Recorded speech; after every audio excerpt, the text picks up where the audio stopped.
അഭിവന്യ പിതാക്കന്മാരെ, വന്യറമ്പാച്ചന്മാരെ, ബഹുമാനപ്പെട്ട വൈദിക ശ്രേഷ്ഠരെ, സ്നേഹം നിറഞ്ഞ വൈദിക വിദ്യാർത്ഥികളെ, കർത്താവിനാൽ അനുഗ്രഹിക്കപ്പെട്ട വിശ്വാസികളുടെ സമൂഹമേ, പരിശുദ്ധ തിരുമേനിയുടെ പെരുന്നാളിനോടനുബന്ധിച്ച് തിങ്കളാഴ്ച ആരംഭിച്ച കൺവെൻഷൻ പരമ്പര 3 ദിവസം പിന്നിട്ട് 4-ാം ദിവസത്തിൽ എത്തിച്ചേർന്നിരിക്കുകയാണ്. ഈ സമയത്ത് നമ്മോടുകൂടിയിരിക്കുന്നതായ പിതാക്കന്മാരെ സ്വാഗതം ചെയ്യുന്നു. അഭിവന്യ നിരണം ഭദ്രാസനാധിപൻ്റെ സാന്നിധ്യം ഒരാഴ്ചക്കാലം പരുമല സെമിനാരിയിൽ ഉണ്ട് എന്ന് നമുക്കറിയാം. തിരുമേനിയുടെ താമസിച്ചുകൊണ്ട് പെരുന്നാൾ കാര്യങ്ങൾക്ക് ആവശ്യമായ ഉപദേശങ്ങൾ നൽകി, നിർദ്ദേശങ്ങൾ നൽകിയും പെരുന്നാളിൻ്റെ ക്രമീകരണങ്ങളെ ഭംഗിയാക്കുവാനായിട്ട് ശ്രമിക്കുന്നു. തിരുമേനിയെ പ്രത്യേകം സ്വാഗതം ചെയ്യേണ്ട ആവശ്യമില്ല, എങ്കിലും ഔപചാരികതയുടെ പേരിൽ തിരുമേനിയെയും പ്രത്യേകമായിട്ട് സ്വാഗതം ചെയ്യുന്നു. 2 പിതാക്കന്മാരുടെ സാന്നിധ്യം ഇന്ന് നമ്മുടെ കൂടെയുണ്ട്. ഇടുക്കി ഭദ്രാസനാധിപനായിരിക്കുന്ന അഭിവന്യ മാത്യൂസ് മാർ തേവദോസിസ് തിരുമേനിയും, ഡൽഹി ഭദ്രാസനാധിപനായിരിക്കുന്ന അഭിവന്യ ഡോക്ടർ യൂഹാനൻ മാർ ദെമത്രിയോസ് തിരുമേനിയും, ഈ 2 പിതാക്കന്മാരെയും എല്ലാവരുടെയും പേരിൽ സ്വാഗതം ചെയ്യുന്നു.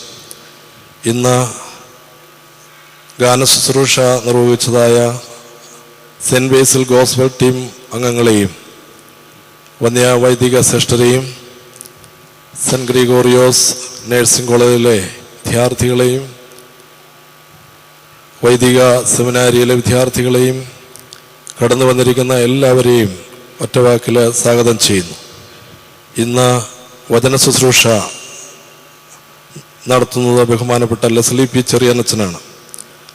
അച്ഛൻ തുമ്പോൺ ഭദ്രാസനത്തിലെ വൈദികനാണ്. പ്രക്കാനം സെൻറ്റ് മേരീസ് ഓർത്തഡോക്സ് ഇടവകയുടെ വികാരിയാണ്. വയലത്തല മാർ സ്ലീബ ഓർത്തഡോക്സ് ചർച്ചിലെ ഇടവക അംഗമാണ്. അച്ഛനും ഞാനും തമ്മിൽ വളരെ വർഷക്കാലമായ ബന്ധം നിലനിൽക്കുന്നു. അഭിവന്യ യുവാനുസ്ലിമയുടെ കൂടെ മെസ്യൂലൂസ് ദേറയിൽ നിന്നുകൊണ്ട് അദ്ദേഹം തൻ്റെ കോളേജ് വിദ്യാഭ്യാസം നിർവഹിച്ചത്. ആ കാലഘട്ടം മുതൽ ഇന്ന് വരെ നല്ല ബന്ധം നിലനിൽക്കുന്നുള്ള കാര്യം ഇപ്പോഴ് ഓർത്തുപോവുകയാണ്. അച്ഛനെ എല്ലാവരുടെയും പേരിൽ വചന ശുശ്രൂഷയ്ക്കായിട്ട് സ്വാഗതം ചെയ്തുകൊണ്ട് നിർത്തുന്നു.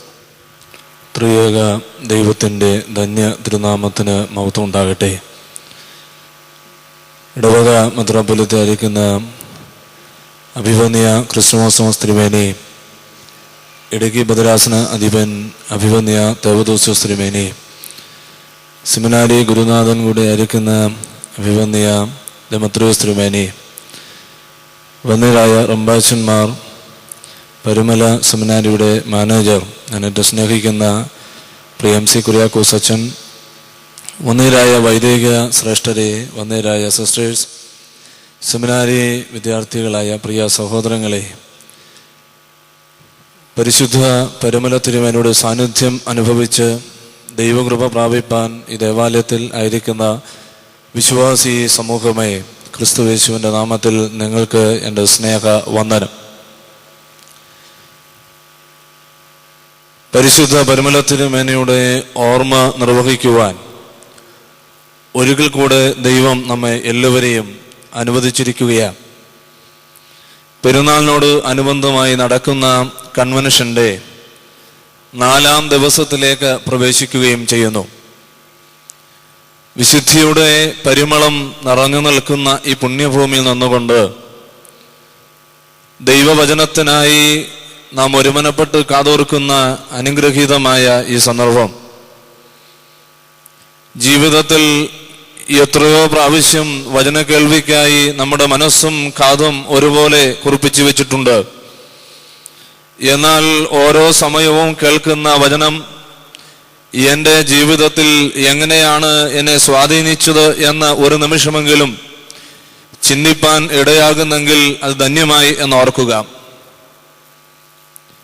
ദൈവവചനം കേൾക്കുക മൂലം ദൈവവചനം ധ്യാനിക്കുക മൂലം ദൈവവചനം ശ്രവിക്കുന്ന ഓരോ വിശ്വാസിയും ഓരോ ദൈവപൈതലും ദൈവമകനായി ദൈവമകളായി മാറുകയാണ്. വചനം ശ്രവിക്കുന്നത് മുഖാന്തരം, വചനം സ്വീകരിക്കുന്നത് മുഖാന്തരം ദൈവമക്കളായി ജീവിക്കുവാനുള്ള ഒരു വലിയ വിളിയാണ് ലഭിക്കുക എന്ന് ഓർക്കുക. ദൈവവചനം കേൾക്കുന്നത് മുഖാന്തരം സ്വയം വിശുദ്ധീകരിക്കുന്ന ഒരു പ്രക്രിയയാണ് അവിടെ നടക്കുക. ദൈവവചനം ശ്രവിക്കുന്നത് മുഖാന്തരം ജീവിതത്തിൽ ഉത്കണ്ഠകൾ നിറഞ്ഞ സാഹചര്യങ്ങളിൽ ആശ്വാസം ലഭിക്കുകയാണ് ചെയ്യുക. ദൈവവചനം കേൾക്കുക വഴി, ദൈവവചനം സ്വാധീനിക്കുക വഴി ദൈവപുത്രന്റെ ശിഷ്യരായി മാറുവാനുള്ള ഒരു നൽവരമാണ് നമുക്ക് ലഭിക്കുക. അങ്ങനെയെങ്കിൽ എൻ്റെ ജീവിതത്തിൽ കഴിഞ്ഞ നാളുകളിൽ ഞാൻ ശ്രവിച്ച ദൈവവചനം ഈ പറയുന്ന പാതകളിലൂടെ സഞ്ചരിച്ചു പോകുവാൻ എന്നെ ഇടയാക്കിയോ എന്നൊരു നിമിഷം നമുക്ക് ചിന്തിപ്പാൻ കഴിയണം. പരിശുദ്ധന്മാരുടെയും ശുദ്ധിമതികളുടെയും ഓർമ്മ നിർവഹിക്കുന്ന സന്ദർഭത്തിൽ പിതാക്കന്മാർ എഴുതി വെച്ച പ്രാർത്ഥനയിൽ ഒരു വരി ഇപ്രകാരം സൂചിപ്പിക്കുന്നുണ്ട്: ബലഹീനരാകുന്ന അടിയങ്ങളുടെ ഈ സുഗന്ധധൂപം മൂലം വിശുദ്ധന്മാരുടെ പെരുന്നാളുകൾ ഞങ്ങൾ ആഘോഷിക്കുക വഴി, അനുഷ്ഠിക്കുക വഴി ലോകത്തിൽ സമാധാനവും തിരുസഭയ്ക്ക് അഭിവൃദ്ധിയും ദൈവമക്കൾക്ക് വിശുദ്ധ ജീവിതവും നൽകണമേ എന്ന്. പരിശുദ്ധ പരിമല തിരുമേനി ഉൾപ്പെടെയുള്ള വിശുദ്ധന്മാരുടെ പെരുന്നാളുകൾ നാം ഭക്തിപൂർവ്വം അനുഷ്ഠിക്കുമ്പോൾ എൻ്റെ വ്യക്തിപരമായ ജീവിതത്തിന്റെ ആവശ്യങ്ങളെയും ഉത്കണ്ഠകളെയും ആ പരിശുദ്ധൻ മുഖാന്തരം ദൈവത്തിന്റെ സന്നദ്ധിയിലേക്ക് കൊടുക്കുവാൻ ഞാൻ ആഗ്രഹിക്കുമ്പോൾ, വെമ്പൽ കൊള്ളുമ്പോൾ, പിതാക്കന്മാർ വളരെ വ്യക്തമായി നമ്മെ പഠിപ്പിക്കുന്ന ഒരു സത്യം എന്ത് എന്ന് ചോദിച്ചാൽ, വിശുദ്ധന്മാരുടെ പെരുന്നാള് അനുഷ്ഠിക്കുക വഴി ലോകത്തിൽ സമാധാനവും തിരുസഭയ്ക്ക് അഭിവൃദ്ധിയും ദൈവമക്കൾക്ക് വിശുദ്ധ ജീവിതവും ലഭിക്കണം എന്നുള്ളതാ. ഇപ്രകാരം പ്രാർത്ഥിക്കുവാൻ നമുക്ക് കഴിയുന്നെങ്കിൽ ഈ വിശുദ്ധൻ സ്വർഗത്തിൽ ഇരുന്നു കൊണ്ട് സന്തോഷിക്കുകയും സ്വർഗത്തിൽ ഇരുന്നു കൊണ്ട് നമുക്ക് വേണ്ടി അനുദിനം മധ്യസ്ഥത അണയ്ക്കുകയും ചെയ്യും എന്നുള്ളതിന് യാതൊരു സംശയവുമില്ല. അസമാധാനം നിറഞ്ഞ ഈ ലോക ജീവിതത്തിൽ ലോകത്തിന് സമാധാനം കൊടുക്കണമേ എന്ന് നമുക്ക് പ്രാർത്ഥിക്കാം. മനുഷ്യ ജീവിതത്തിൽ പല വിധത്തിലുള്ള ഉത്കണ്ഠകൾ മനുഷ്യനെ ഭരിക്കുമ്പോൾ ആ ഉത്കണ്ഠകൾക്ക് ഒരു ആശ്വാസം ലഭിക്കുവാൻ ഈ വിശുദ്ധന്മാരുടെ ജീവിതത്തെ സ്മരിക്കുക വഴി സാധിക്കണമേ എന്ന ദൈവത്തോട് പ്രാർത്ഥിക്കാം. ഞാൻ ആയിരിക്കുന്ന സഭയ്ക്ക് നന്മ വരുവാൻ, അഭിവൃദ്ധി വരുവാൻ ഈ വിശുദ്ധന്റെ ഓർമ്മ മുഖാന്തരം ഇടയാകണമേ എന്ന് പ്രാർത്ഥിക്കാം.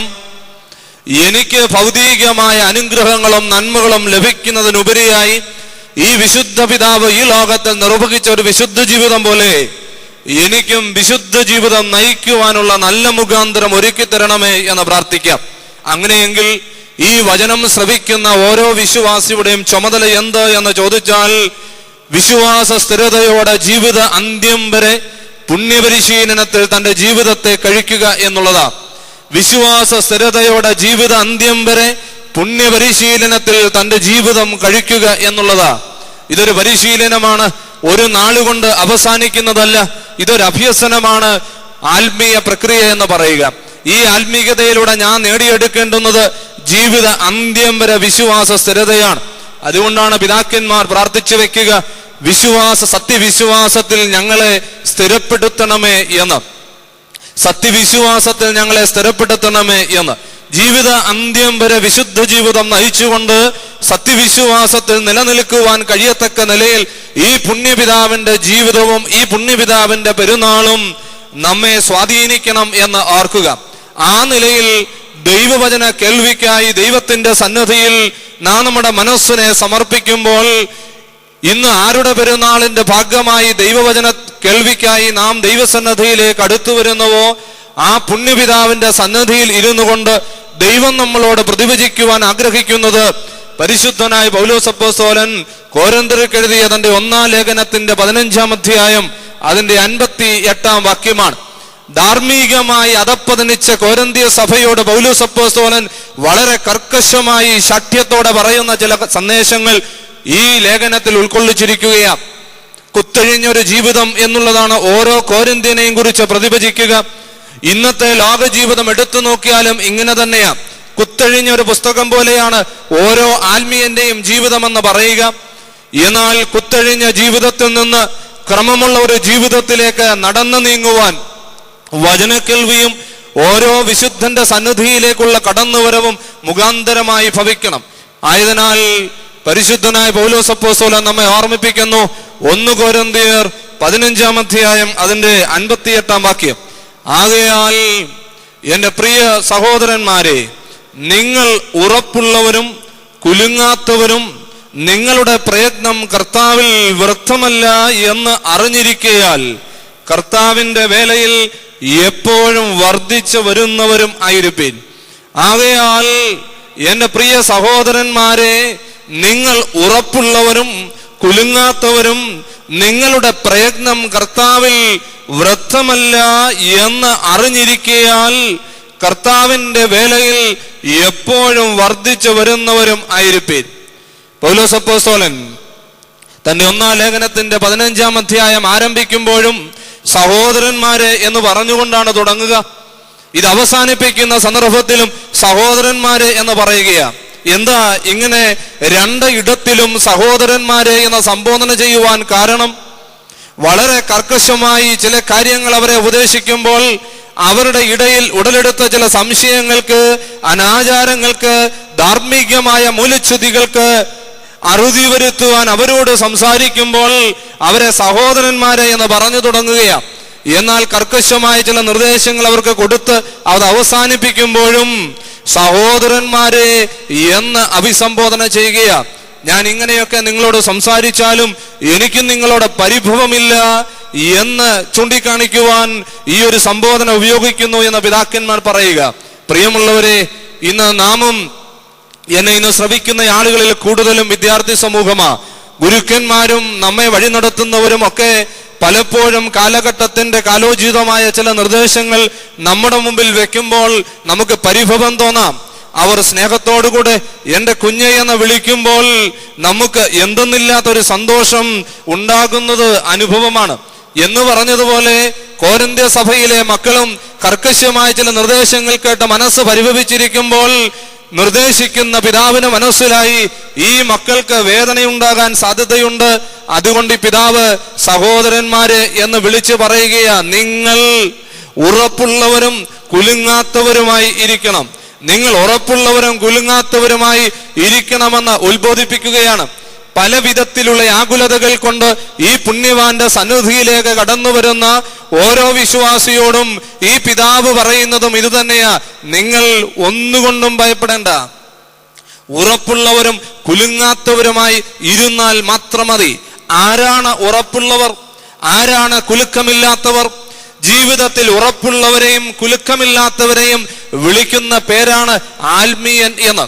പ്രിയമുള്ളവരെ, ജീവിതത്തിൽ പ്രതിസന്ധികൾ വരുമ്പോൾ, ജീവിതത്തിന്റെ ചില സാഹചര്യങ്ങളിലൂടെ കടന്നു പോകേണ്ടി വരുമ്പോൾ പതർച്ചയുണ്ടാകാതിരിക്കുന്ന ഒരു മനുഷ്യനാണ് യഥാർത്ഥമായ ദൈവസ്നേഹി.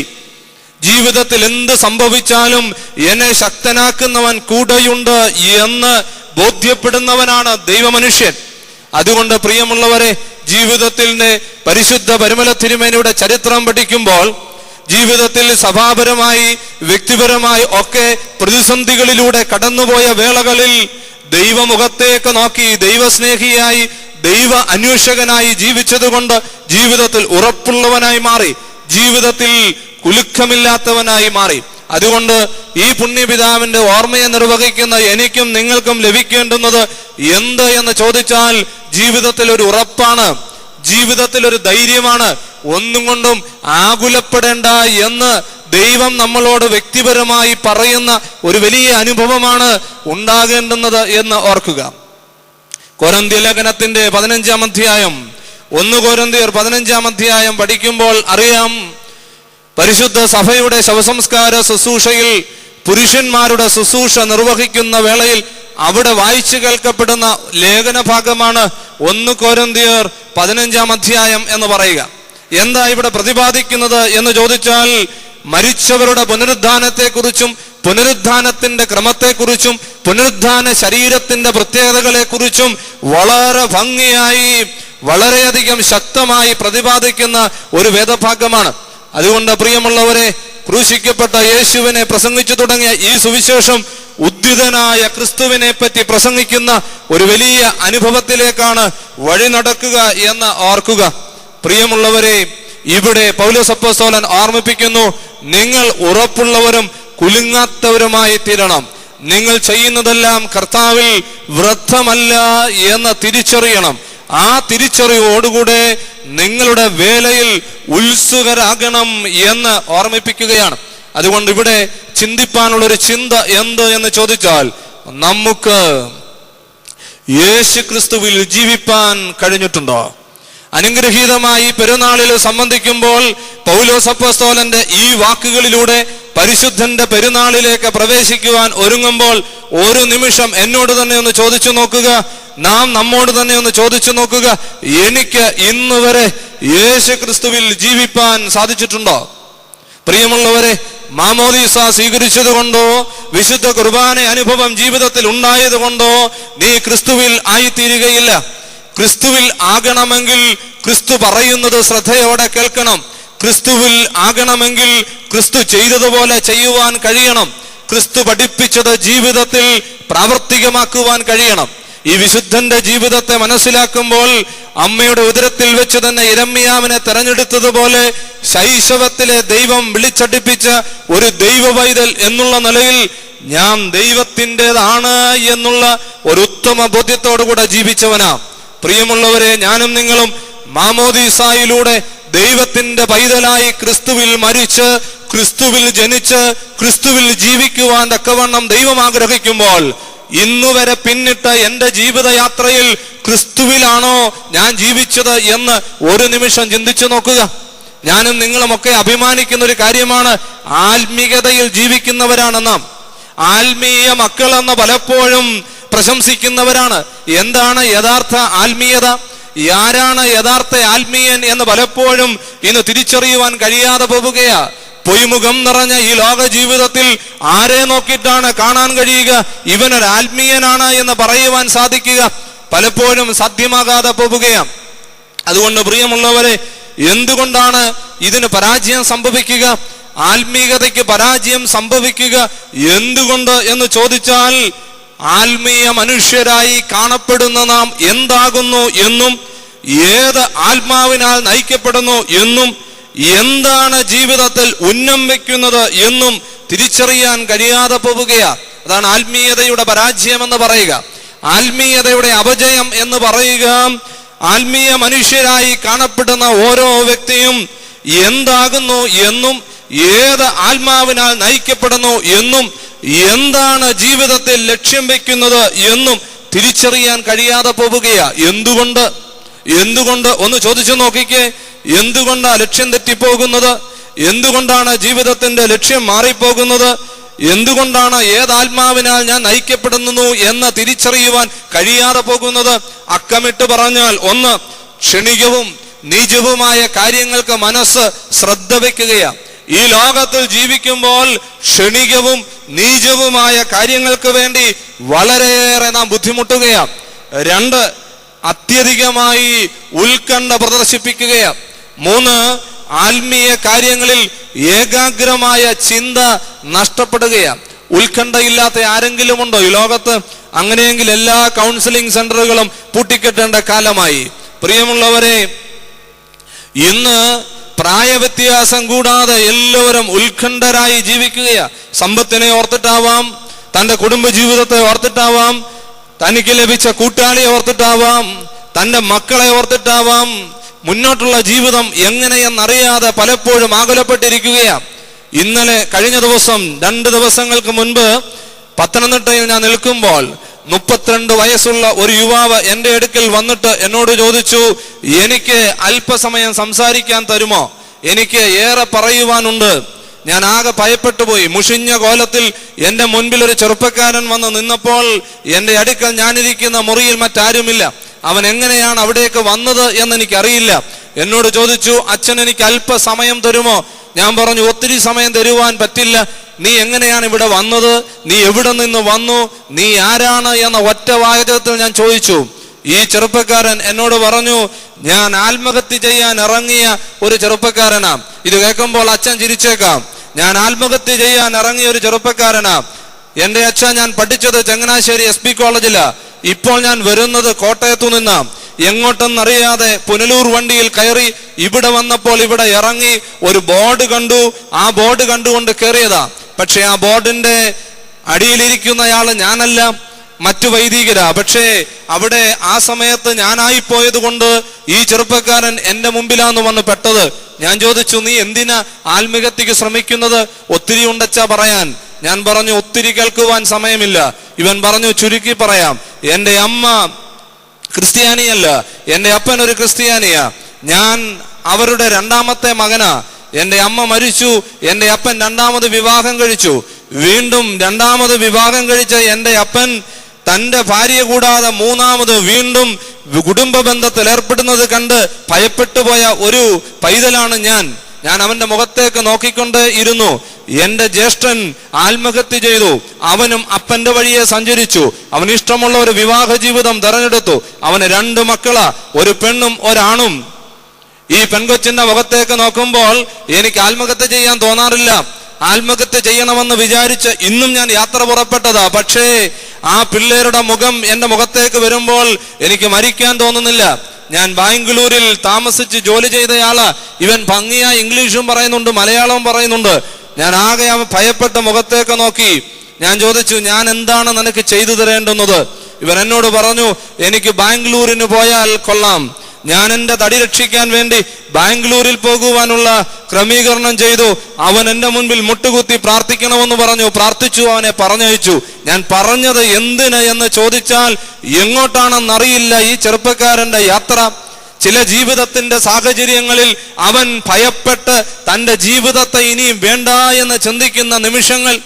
ഏറ്റവും ഭംഗിയായി ഏറ്റവും മുന്തിയ കോളേജുകളിൽ ഒരു കോളേജിൽ പഠിച്ച ഒരു ചെറുപ്പക്കാരൻ. എന്റെ മുൻപിലിരിക്കുന്ന യൗവനക്കാരെ, നിങ്ങളും വിദ്യാർത്ഥി സമൂഹമായി പഠനത്തിൽ ഏർപ്പെടുന്നവരല്ലേ? ജീവിത യാത്രയിൽ ഒന്ന് ഓർത്തു നോക്കുക. നിങ്ങൾ ആരെയെല്ലാം കണ്ടുമുട്ടുന്നുണ്ട്, ആരോടെല്ലാം ഇടപെടുന്നുണ്ട്. പക്ഷേ തിരിച്ചറിവോടുകൂടിയാണോ നിങ്ങൾ ഇടപെടുന്നത് എന്നൊന്ന് ചിന്തിച്ചു നോക്കണം. ജീവിതത്തിൽ ഒരു നോട്ടത്തിൽ തന്നെ പലപ്പോഴും ഇഷ്ടം തോന്നും, അടുത്ത നോട്ടത്തിൽ വിവാഹം കഴിക്കും, അടുത്ത നോട്ടത്തിൽ പറയും എനിക്ക് മതിയായി, എങ്ങനെയെങ്കിലും എന്റെ ജീവിതം ഒന്ന് അവസാനിപ്പിച്ചാൽ മതിയെന്ന് പറയുന്ന യൗവനക്കാരുടെ എണ്ണം വർദ്ധിച്ചു വരികയാ. പ്രിയമുള്ളവരെ, എവിടെയാണ് കുഴപ്പം സംഭവിച്ചിരിക്കുന്നത്? ആത്മീയൻ എന്ന് വിവക്ഷിക്കുന്ന ഇടത്തിലാണ് ഇത് കൂടുതലും സംഭവിക്കുക. 4 ഞായറാഴ്ചകളിലും കുർബാന അനുഭവിക്കുന്നവർ, എല്ലാ നൊയമ്പും ഭംഗിയായി നോക്കുന്നവർ, എന്നാൽ ഭവനത്തിന്റെ ഉള്ളിൽ യാതൊരു സമാധാനവുമില്ല, സഹോദരങ്ങളോട് സ്നേഹമില്ല, ഭാര്യയോട് തുറന്ന മനസ്സോടെ സംസാരിക്കില്ല. എന്തിനാ സഹോദരാ നീ പ്രാർത്ഥിക്കുന്നത്? എന്തിനാ സഹോദരാ നീ നൊയമ്പ് നോക്കുന്നത്? എന്തിനാ സഹോദരി നീ ഭർത്താവിനെ ഇട്ടിട്ട് പ്രാർത്ഥനയ്ക്ക് പോകുന്നത്? എന്തിനാ നീ കുർബാന അനുഭവിക്കുന്നത്? ഭവനത്തിന്റെ ഉള്ളിൽ പ്രവേശിക്കുമ്പോൾ ഈ മനുഷ്യനെ മടുത്തു എന്ന് പറഞ്ഞ് മറ്റുള്ള ആളുകളുമായി ബന്ധം സ്ഥാപിക്കുവാൻ ശ്രമിക്കുന്ന ഈ ലോകത്തിന്റെ മക്കളോട് ഒന്ന് ചോദിച്ചു കൊള്ളട്ടെ, നിങ്ങൾ ഒരു നിമിഷമെങ്കിലും ചിന്തിച്ചിട്ടുണ്ടോ നിങ്ങളുടെ ജീവിതത്തിന്റെ യഥാർത്ഥ ലക്ഷ്യം എന്ത് എന്ന്? അതുകൊണ്ട് ഏകാഗ്ര ഹൃദയത്തോടെ ജീവിതത്തിൽ ദൈവമുഖത്തേക്ക് നോക്കുവാൻ ഓരോ മനുഷ്യനും ആവണം. ഞാൻ എന്താണ് ജീവിതത്തിൽ ഉന്നം വെക്കുന്നത് എന്ന് ഒരു തിരിച്ചറിവുണ്ടാവണം. ഈ തിരിച്ചറിവ് നഷ്ടപ്പെടുന്ന ഇടത്ത് ആത്മീയത പരാജയപ്പെടുകയാണ് എന്ന് ഓർക്കുക. പ്രിയമുള്ളവരെ, അതുകൊണ്ട് എന്താ യഥാർത്ഥമായ ആത്മീയത എന്ന് ചോദിച്ചാൽ ഏക നന്മയാകുന്ന ദൈവത്തിലുള്ള ആശ്രയത്തിൽ പൂർണ്ണമായ ആശാനിഗ്രഹം സാധ്യമാക്കുക എന്നുള്ളതാ. പൂർണ്ണമായ ദൈവാശ്രയത്തോടെ ലോകത്തിലുള്ള ആശാനിഗ്രഹം സാധ്യമാക്കുക, അതാണ് യഥാർത്ഥ ആത്മീയത. അതുകൊണ്ടാണ് പൗലോസ് അപ്പോസ്തലൻ പറഞ്ഞത്, നിങ്ങൾ ലോകത്തിന് അനുരൂപരാകരുത് എന്ന്. ഈ ലോകത്തിൽ ഞാനും നിങ്ങളും ജീവിക്കുമ്പോൾ ലോകത്തിനുള്ളവരല്ല എന്ന ബോധ്യം നമ്മെ ഭരിക്കണം. ഈ ലോകത്തു നിന്ന് എനിക്കായി ഒരുക്കപ്പെട്ടിരിക്കുന്ന നിത്യതയുടെ അവകാശത്തിലേക്ക് പോകേണ്ടുന്നവനാണ് എന്ന് ചിന്തിക്കുന്നെങ്കിൽ പൂർണ്ണമായും ഞാൻ ദൈവത്തിൽ ആശ്രയിക്കും. പൂർണ്ണമായും ദൈവത്തിൽ ആശ്രയിക്കുന്ന ഒരു മനുഷ്യനാണ് ഭാഗ്യവാൻ. അതുകൊണ്ടാണ് സങ്കീർത്തനക്കാരൻ പറഞ്ഞത്, ന്യായപ്രമാണത്തിൽ സന്തോഷിച്ച് ന്യായപ്രമാണത്തെ രാപ്പകൽ ധ്യാനിക്കുന്നവൻ ഭാഗ്യവാൻ. ഉറങ്ങിയോ? ന്യായപ്രമാണത്തിൽ സന്തോഷിച്ച് ന്യായപ്രമാണത്തെ രാപ്പകൽ ധ്യാനിക്കുന്നവൻ ഭാഗ്യവാൻ. ധ്യാനവുമുണ്ട്, ചിന്തയുമുണ്ട്, ജീവിതമില്ല. ധ്യാനവുമുണ്ട്, ചിന്തയുമുണ്ട്, ജീവിതമില്ല, പിന്നെ എവിടെയാ ലക്ഷ്യത്തിൽ എത്തിച്ചേരുക? സാധ്യമല്ല. അതുകൊണ്ടാ പ്രിയമുള്ളവരെ ഇവിടെ പൗലോസ് അപ്പോസ്തലൻ പറയുന്നുണ്ട്, ആകയാൽ നിങ്ങൾ ഉറപ്പുള്ളവരും കുലുങ്ങാത്തവരുമാകണം. എന്തുകൊണ്ട്? ആദ്യ മനുഷ്യനായ ആദാം ജീവനുള്ള ദേഹിയായി മാറി, ഒടുക്കത്തെ ആദാമായ ക്രിസ്തുവോ ജീവിപ്പിക്കുന്ന ആത്മാവായി എന്ന് ഇതേ അധ്യായത്തിന്റെ 45-ാം വാക്യത്തിൽ നമ്മളോട് പ്രതിവചിക്കുകയാണ്. പ്രാകൃത മനുഷ്യന്റെ പ്രതിരൂപമായി മണ്ണുകൊണ്ട് മെനയപ്പെട്ട മനുഷ്യനായ ആദാം, ഈ ആദാം ദൈവത്തിൽ നിന്ന് അകന്നുപോയി. പ്രാകൃത മനുഷ്യന്റെ പ്രതിരൂപമായ ഈ ആദാം ജഡീക മനുഷ്യന്റെ പ്രതിനിധിയാണ്. എല്ലാവിധമായ ജഡീക വാസനകളും ആദമിൽ കണ്ടെത്താൻ കഴിയും എന്നുള്ളതാണ്. അതുകൊണ്ട് പ്രിയമുള്ളവരെ, ആദ്യ മനുഷ്യനായ ആദാമിന്റെ ചിത്രം നമ്മുടെ മനസ്സിലേക്ക് ഒന്ന് കൊണ്ടുവന്നാൽ, ആത്മീയനല്ലാത്ത ഒരു മനുഷ്യന്റെ സ്വഭാവ സവിശേഷതകൾ ഇവിടെ നമുക്ക് വായിച്ചെടുക്കാൻ കഴിയും. അവിടെ നമുക്ക് തിരുത്തണം. ഞാൻ എൻ്റെ ജഡീകതയിൽ നിന്ന് യഥാർത്ഥമായ ആത്മീയതയിലേക്ക് ഒന്ന് നടന്നു പോകുവാൻ കാലെടുത്ത് വെക്കുകയാ. പരിശുദ്ധ പിതാവേ, അങ്ങയുടെ സന്നിധിയിൽ വന്നിരുന്നു കൊണ്ട് ഈ ഒരു തീരുമാനം ഞാൻ എടുക്കുമ്പോൾ ഈ നിമിഷം മുതൽ ജീവിതത്തിൽ ഉറപ്പുള്ളവരായി, കുലുക്കമില്ലാത്തവരായി, ദൈവമുഖത്തേക്ക് നോക്കി ദൈവത്തിന്റെ വഴിയിൽ യാത്ര ചെയ്യുന്ന ഒരു ദൈവ പൈതലായി ഞാൻ മാറും. ഹൃദയത്തിൽ നമുക്ക് തീരുമാനമെടുക്കാം. പ്രിയമുള്ളവരെ, എന്താ ജഡീക മനുഷ്യന്റെ സ്വഭാവ സവിശേഷതകൾ എന്ന് ചോദിച്ചാൽ അക്കമിട്ട് പറയാം. ഒന്ന്, പാപത്തിന് കാരണക്കാരനായി നാം എന്താ മനസ്സിലാക്കിയിരിക്കുക? പാപത്തിന് കാരണക്കാരിയായത് ഹൗവ എന്നല്ലേ? പിന്നെ എങ്ങനെയാണ് ആദാം പാപത്തിന് കാരണക്കാരനായത്? 1 തീമോഥെയോസിന്റെ 2-ാം അധ്യായം വളരെ വ്യക്തമായി പഠിപ്പിക്കുന്നുണ്ട്, ഹൗവയാണ് പാപത്തിന് കാരണമെന്ന്. ഇവിടെ പറയുന്നു ആദാം പാപത്തിന് കാരണക്കാരനായി. എന്തുകൊണ്ടാണെന്നറിയാമോ? അല്പസമയം യൗവനക്കാരായ വിദ്യാർത്ഥി സമൂഹം കാതടച്ചിരുന്നുകൊള്ളുക. കുടുംബജീവിതം നയിക്കുന്ന കുടുംബസ്ഥരായിരിക്കുന്ന മാതാപിതാക്കളെ ഒന്ന് ശ്രദ്ധിച്ചുകൊള്ളുക. എന്തുകൊണ്ടാണ് ആദാം പാപത്തിന് കാരണക്കാരനായി എന്ന് പറയുന്നത്? മറ്റൊന്നും കൊണ്ടുമല്ല, ഹൗവയിൽ നിന്ന് പിരിഞ്ഞിരുന്നു എന്നുള്ളതാ. അതുകൊണ്ട് ഈ ലോക ജീവിതത്തിൽ പലപ്പോഴും ഞാനും നിങ്ങളും അറിയാതെ പാപത്തിന് കാരണക്കാരനായി മാറുകയാ. ഓരോ ഭർത്താവും ഭാര്യ പാപം ചെയ്യാൻ കാരണക്കാരനായി മാറുകയാ. എന്താണെന്നറിയാമോ? ഈ ഒരു പിരിഞ്ഞിരിപ്പ. അതുകൊണ്ട് പൗലോസ് അപ്പോസ്തലൻ പറയുന്നുണ്ട്, പരസ്പരം അനുവാദത്തോടെ പ്രാർത്ഥനാ സമയത്തേക്കല്ലാതെ നിങ്ങൾ വേർപിരിഞ്ഞ് ഇരിക്കരുത് എന്ന്. പരസ്പര അനുവാദത്തോടെ പ്രാർത്ഥനാ സമയത്തേക്ക് അല്ലാതെ നിങ്ങൾ വേർപിരിഞ്ഞ് ഇരിക്കരുത് എന്ന്. പ്രിയമുള്ളവരെ, ഒരു കാലത്ത് ഈ ഒരു ഒരുമിപ്പുണ്ടായിരുന്നു. അപ്പനും അമ്മയും ഒരുമിച്ച് കിടക്കും, ഒരുമിച്ച് എഴുന്നേൽക്കും, ഒരുമിച്ച് പ്രാർത്ഥിക്കും, ഒരുമിച്ച് കൃഷിയിടത്തിൽ ജോലി ചെയ്യാൻ പോകും. ഇന്ന് പകൽക്കാലത്ത് ഭർത്താവ് പോകും, രാത്രികാലത്ത് ഭാര്യ പോകും, പിള്ളേരെ കാണുന്നത് മാസത്തിൽ 1. അങ്ങനെയെങ്കിൽ ഈ ഒരു പറയുന്ന വലിയ ദുർഘടമായ സാഹചര്യം ജീവിതത്തിൽ ഉണ്ടാകും എന്നുള്ളതിന് യാതൊരു സംശയവുമില്ല. അപ്പൊ ജഡീക മനുഷ്യന്റെ 1-ാമത്തെ സ്വഭാവ ശൈലി പാപത്തിന് കാരണക്കാരനാവുക. കാരണം എങ്ങനെ? പരസ്പരം പിരിഞ്ഞിരിക്കുന്നത് മുഖാന്തരം. 2, സ്വന്തം കുറ്റം മറ്റുള്ളവരുടെ മേൽ ചുമത്തുകയാ. ആത്മീയ മനുഷ്യൻ ഒരിക്കലും കുറ്റം മറ്റുള്ളവരുടെ മേൽ ചുമത്തുകയില്ല. ജഡീക മനുഷ്യൻ സ്വന്തമായി കുറ്റം ഏറ്റെടുക്കുകയില്ല. ഇവിടെ ആദാം പറയുന്നു, അല്ലയോ അവിടുന്ന് എനിക്കൊരു കൂട്ടിനെ തന്നില്ലേ, ഈ കൂട്ടാണ് എന്നെ വഴിതെറ്റിച്ചത് എന്ന് പറഞ്ഞുകൊണ്ട് ഹൗവയുടെ മേൽ തന്റെ കുറ്റം ചുമത്തുകയാ. ഉൽപ്പത്തി പുസ്തകം 3-ാം അധ്യായം 11-12 വാക്യം വായിച്ചു നോക്കിയാൽ മതി. അവിടെ കാണുന്നു സ്വന്തം കുറ്റം മറ്റുള്ളവരുടെ മേൽ ചുമത്തുന്ന ഒരു സ്വഭാവ ശൈലി. വീണ്ടും വിവേചനം കൂടാതെ അനുസരിക്കുകയാ. ഭാര്യ വന്ന് ഭർത്താവിനോട് പറയുമ്പോൾ ഇവൾ എന്താ പറയുന്നതെന്ന് തിരിച്ചറിയാതെ ഹൗവ പറഞ്ഞത് അപ്പാടെ ആദാം കേൾക്കുകയാ. ഇന്നും സംഭവിക്കുന്നത് അതുതന്നെയാ.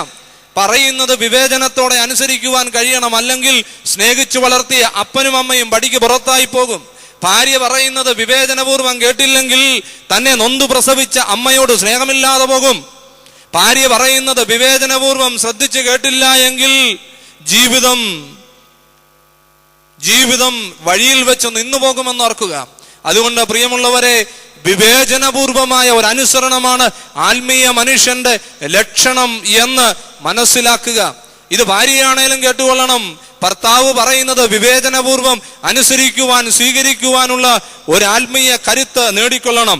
വീണ്ടും ജഡീക മനുഷ്യന്റെ സ്വഭാവ ശൈലി എന്തെന്ന് ചോദിച്ചാൽ അവൻ ദൈവത്തെ അവിശ്വസിക്കുകയാ.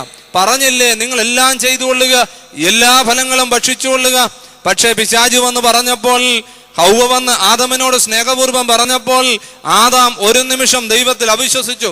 ഞാനും നിങ്ങളും ഇങ്ങനെയാ പ്രിയമുള്ളവരെ, പലപ്പോഴും വളരെ വിശ്വാസ തീഷ്ണതയോടെ മുൻപോട്ട് പോവുകയാ. തല്ലിക്കൊന്നാലും ഞാൻ എൻ്റെ സഭ വിട്ടു പോവുകയില്ല, തല്ലിക്കൊന്നാലും എൻ്റെ വിശ്വാസം ഞാൻ വിട്ടുപോവുകയില്ല.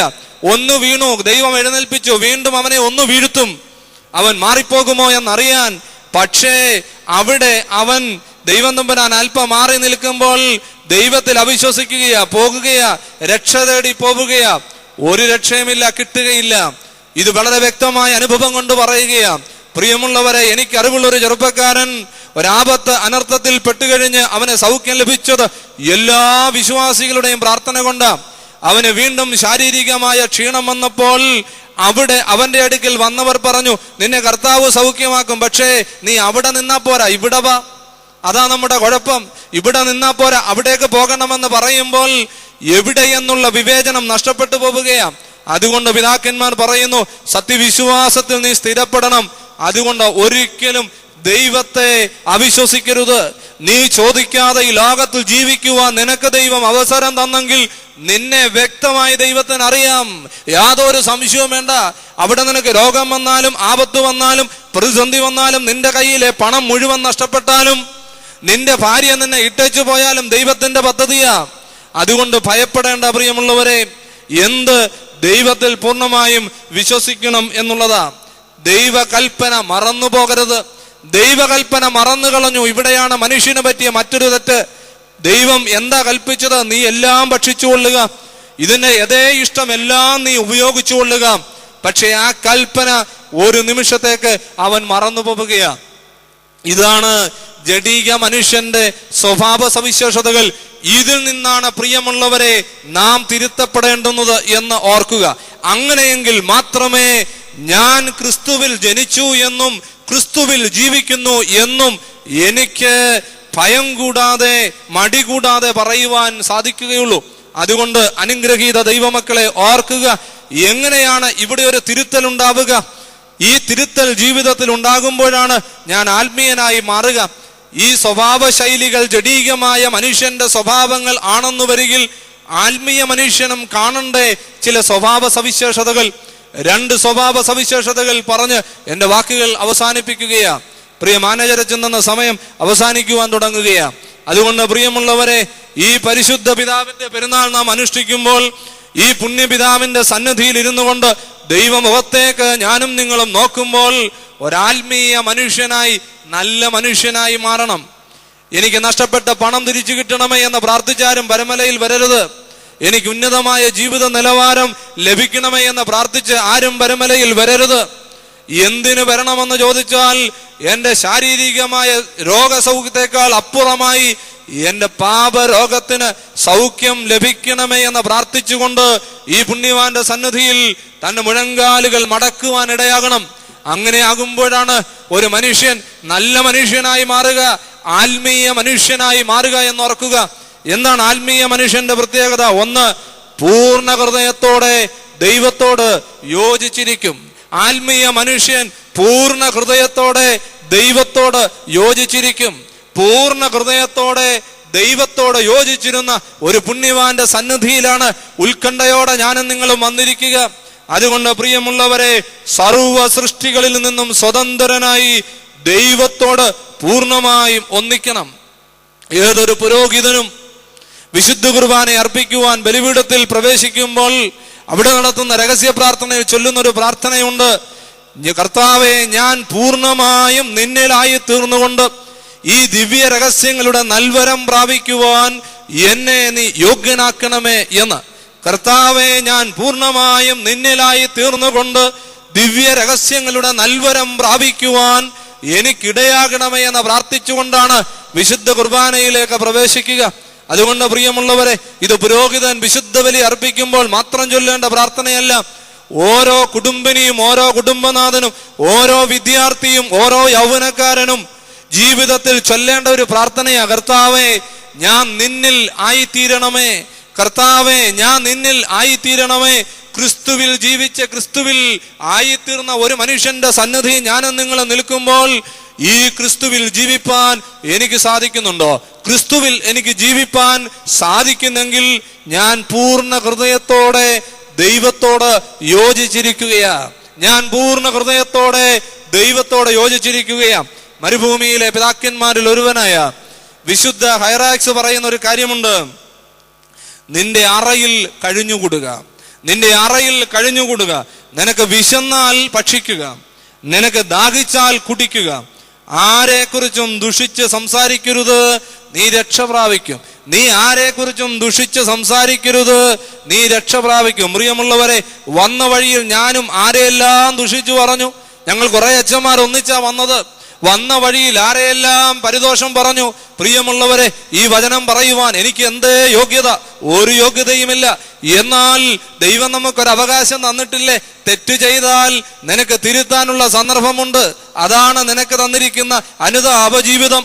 ഈ പുണ്യ പരിശുദ്ധന്റെ കബറിങ്കിലേക്ക് അടുത്ത് നിൽക്കുമ്പോൾ എന്റെ ഈ പകൽക്കാലം ഞാൻ നടത്തിയ വഴിയാത്രയിൽ, ഞാൻ ഇടപെട്ട ആളുകളിൽ, ഞാൻ സംസാരിച്ച ജനതയോട് ഞാൻ ആരെയെങ്കിലും കുറിച്ച് ദുഷിച്ചു പറഞ്ഞു പോയിട്ടുണ്ടെങ്കിൽ എന്നോട് ക്ഷമിക്കണം, പ്രാർത്ഥിച്ചു കൊള്ളുക.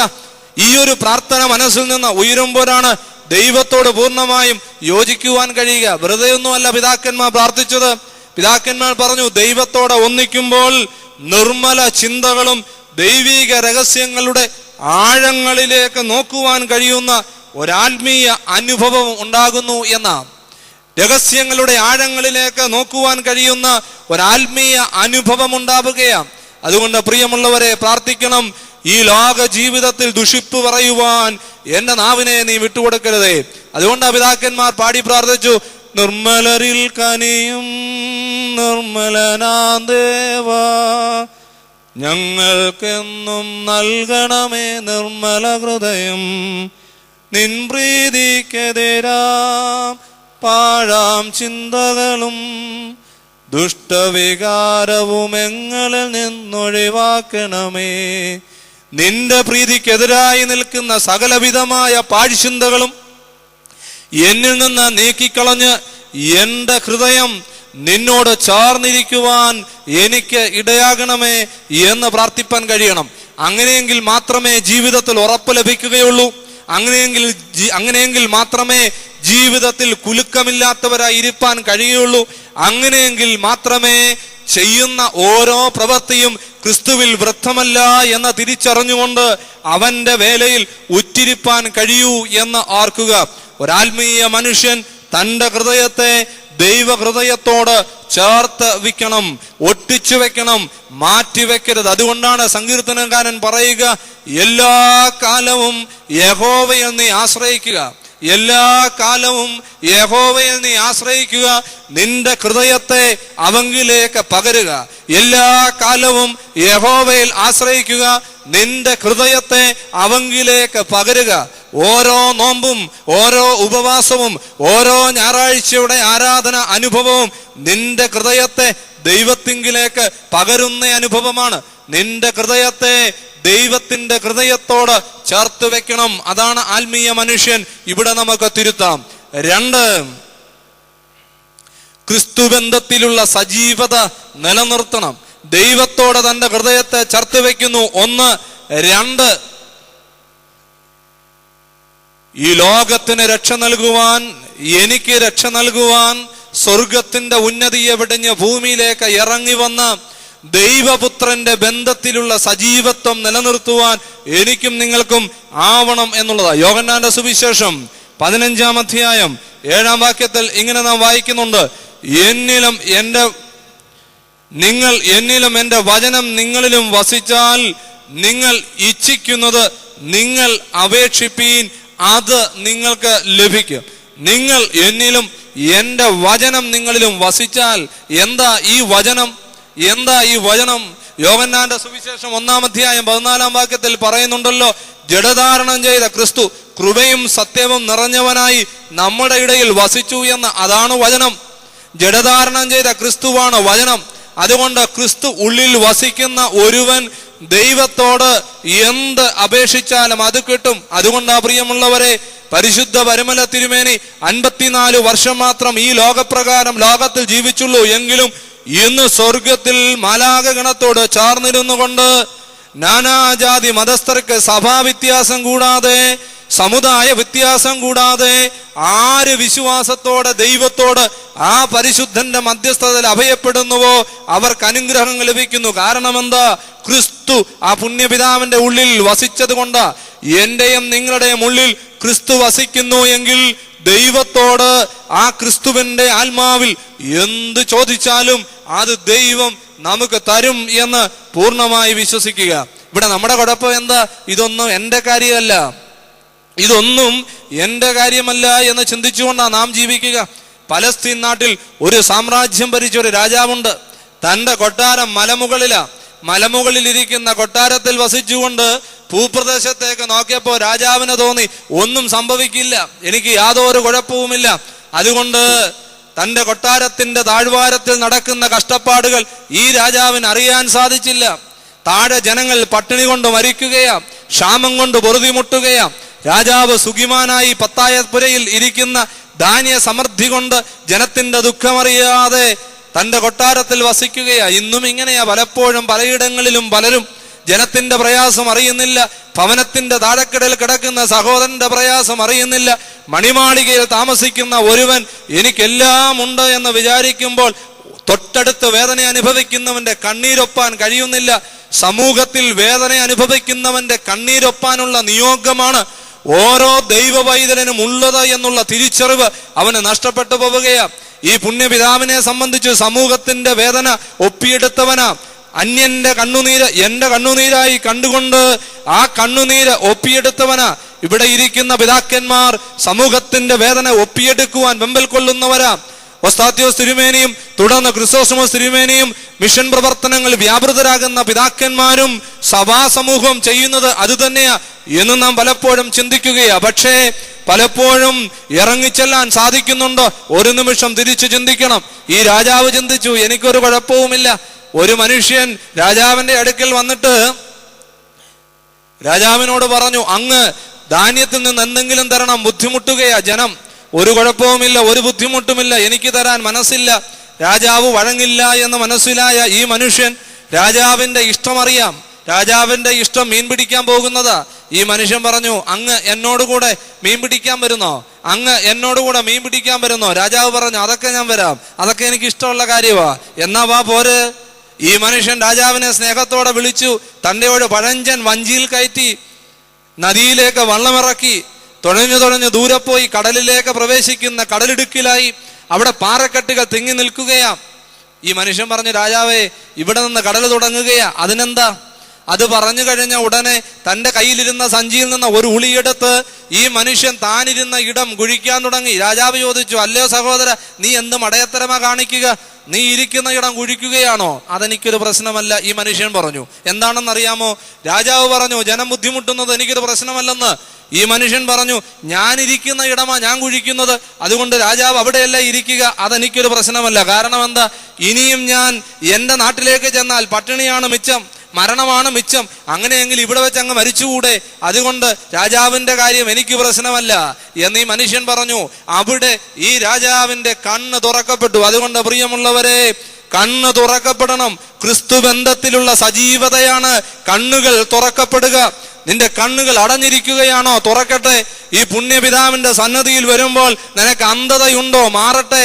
കാരണം സുവിശേഷം പഠിപ്പിക്കുന്നു, ശരീരത്തിന്റെ വിളക്ക് കണ്ണ് ചൊവ്വുള്ളതെങ്കിൽ ശരീരം മുഴുവൻ പ്രകാശിതമായിരിക്കും എന്ന്. ശരീരത്തിന്റെ വിളക്ക് കണ്ണ് ചൊവ്വുള്ളതെങ്കിൽ ശരീരം മുഴുവൻ പ്രകാശിതമാകും. വിശുദ്ധ ലൂക്കോസിന്റെ സുവിശേഷം 11-ാം അധ്യായം 34-ാം വാക്യം. അതുകൊണ്ട് എന്റെ വാക്കുകൾ ഞാൻ അവസാനിപ്പിക്കുകയാ.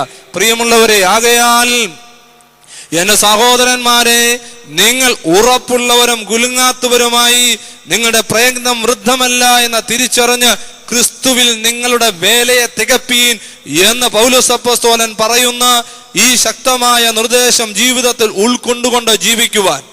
ആദ്യ മനുഷ്യനായ ആദാം ജഡികമായ സ്വഭാവ സവിശേഷതകൾക്ക് വശംവദനായെങ്കിൽ ജീവിപ്പിക്കുന്ന ആത്മാവായ ക്രിസ്തു തന്റെ ഉള്ളിലേക്ക് ഇറങ്ങി വസിക്കുമ്പോൾ തന്റെ ജഡീക വാസനകൾ നഷ്ടപ്പെട്ടു പോവുകയും ആത്മീയ വാസനകൾ എന്നിലേക്ക് കടന്നു വരികയും ചെയ്യും. അതുകൊണ്ട് ഒരു ആത്മീയ മനുഷ്യന് ശ്രദ്ധിച്ചുകൊള്ളുക, ഒന്ന്, എല്ലാറ്റിനും ഉപരിയായി ദൈവത്തിന്റെ ഉള്ളത്തെ തിരിച്ചറിയണം. ഈ ലോകത്ത് ജീവിക്കുമ്പോൾ എല്ലാത്തിനേക്കാളും മുൻപായി ദൈവത്തിന്റെ ഉള്ളത്തെ നീ തിരിച്ചറിയണം. രണ്ട്, എല്ലാ കാര്യങ്ങളിലും ദൈവത്തെ പ്രസാദിപ്പിക്കുവാൻ നിനക്ക് ആവണം. എല്ലാ കാര്യങ്ങളിലും സർവശക്തനെ പ്രസാദിപ്പിക്കുവാൻ നിനക്ക് ആവണം. ഭൂമിയിൽ മനുഷ്യനെ പ്രസാദിപ്പിച്ചിട്ട് യാതൊരു കാര്യവുമില്ല, ദൈവത്തെ പ്രസാദിപ്പിക്കണം. മൂന്ന്, ദൈവസന്നിധിയിൽ സ്വയം ചിന്തിക്കുകയും എല്ലാ കാര്യങ്ങളിലും ദൈവത്തിൽ ആശ്രയിച്ച് നിൽക്കുകയും വേണം. ഈ മൂന്ന് കാര്യങ്ങൾ ശ്രദ്ധിച്ചുകൊണ്ട് ജീവിതത്തിന്റെ പ്രതിസന്ധികളിൽ, ജീവിതത്തിന്റെ പ്രതികൂലതകളിൽ ഉറപ്പുള്ളവരായി, കുലുക്കമില്ലാത്തവരായി, എന്റെ ഈ ഭൂമി ജീവിതത്തിന്റെ നിയോഗം എന്തെന്ന് തിരിച്ചറിഞ്ഞുകൊണ്ട് സമൂഹത്തിന്റെ, എന്റെ ഭവനത്തിന്റെ, ഞാനായിരിക്കുന്ന ഇടത്തിന്റെ വേദന ഒപ്പിയെടുക്കുവാൻ ഈ പുണ്യപിതാവ് തന്റെ ഇഹലോക ജീവിതത്തിൽ ക്രിസ്തുവിൽ ജീവിച്ചതുപോലെ ജീവിക്കുവാനുള്ളൊരു ജീവിതം ദൈവമേ എനിക്ക് തരണമേ എന്ന് പ്രാർത്ഥിച്ചുകൊണ്ട് ഈ സന്ധ്യയിൽ നമ്മുടെ ഇടങ്ങളിലേക്ക് തിരികെ പോകാം. ദൈവത്തിന്റെ ആത്മാവ് നമ്മെ ശക്തീകരിക്കട്ടെ. ദൈവം നമ്മെ ബലപ്പെടുത്തട്ടെ. ഈ അനുഗ്രഹീത നിമിഷത്തിനായി ദൈവത്തെ സ്തുതിക്കുന്നു. അഭിവന്യ പിതാക്കന്മാരോട്, സെമിനാരി മാനേജരായിരിക്കുന്ന വന്യ MC കുര്യാക്കോസ് അച്ഛനോട്, എന്നെ കേട്ടിരുന്ന എല്ലാവരോടും ദൈവനാമത്തിലുള്ള സന്തോഷം അറിയിച്ചുകൊണ്ട് ഈ പുണ്യപിതാവിന്റെ പെരുന്നാൾ ജീവിതത്തിൽ ഒരു അനുഭവമായി, ദൈവനിയോഗത്തെ തിരിച്ചറിയുവാനുള്ള മുഖാന്തരമായി തീരട്ടെ എന്ന് പ്രാർത്ഥിച്ചുകൊണ്ട് എൻ്റെ വാക്കുകൾ അവസാനിപ്പിക്കുന്നു. ദൈവം നമ്മെ അനുഗ്രഹിക്കട്ടെ.